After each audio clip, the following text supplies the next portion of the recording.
Hello, my name is Gabriel Ying, and today we'll be talking about contracts for differences. And later on in the video, we'll be emphasizing on the assets that I have traded, which is on the screen right there.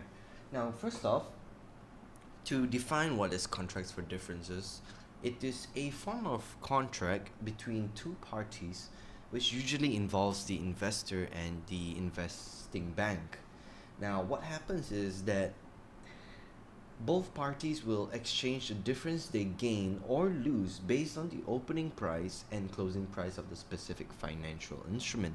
Now, for example, you're an investor and you are trading, let's say, Euro USD, and you went on a long position. And if the market is moving in your favor, now the profit you will gain will be the difference between your opening rate and your closing rate. So the bigger the difference is, the bigger the profit.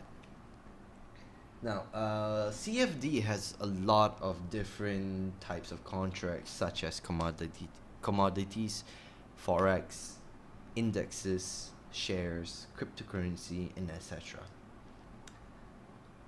So CFD can be broken down to a simple contractual agreement between two parties, and now there are some risk involved in trading on CFDs for new investors where they are not fully when they do not fully understand what CFD is. There are a few risks such as leverage risk, market volatility, premature liquidation, and holding costs.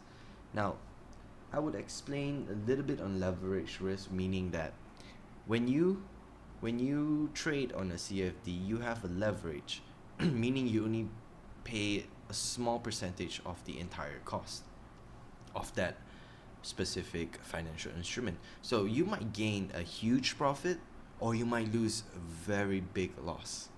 Now, besides that, market volatility, you do not know what the market will be like in the next hour, in the next day, because it's so volatile that it's hard to predict sometimes, unless you are well equipped with technical analysis and fundamental analysis.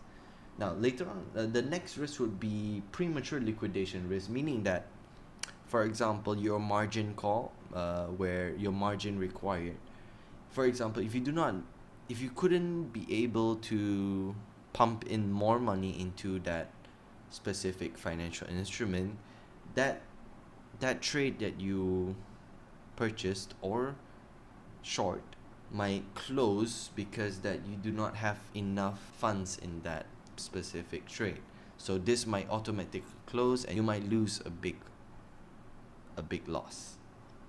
And lastly will be holding costs, meaning that there will be a cost if you want to overnight. For example, like Ethereum here, I overnight spending or overnight funding of 72 ringgit and 33 cents. Now that's cleared up, we can move into what I have traded on. So what I did was I went on a long position of buy, and I bought it at a rate of 1.18295 and immediately closed after 2 hours at a rate of 1.18349, and this allowed me to gain a net profit of around 2,137 ringgit and 10 cents. Next up, a long position on gold at at the same day, 12:20, and what I did was I bought at a rate of 1,293.72 and closed it at a rate of 1,294.08. The reason why I closed it within a time period of around 2 hours is because of a news stating that gold is declining as of that day, and fair enough. Okay, so this is what happened on 16 May on gold, which is around here, which is right here.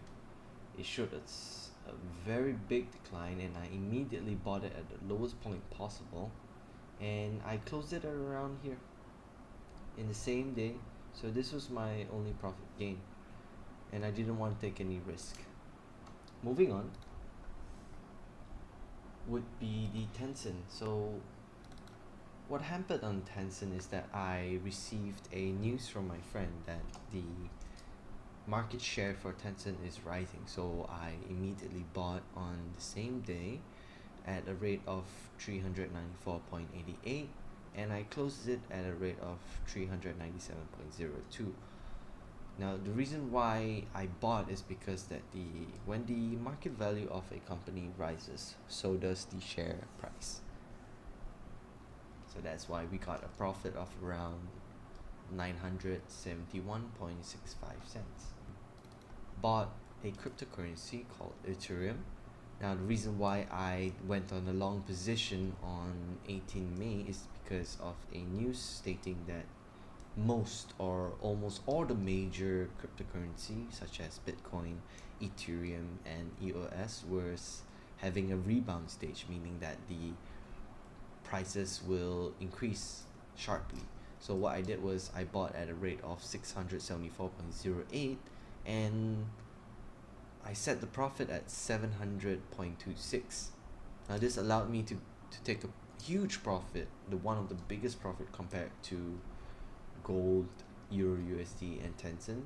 So this is the hugest profit that I got, which is around 5,653.58.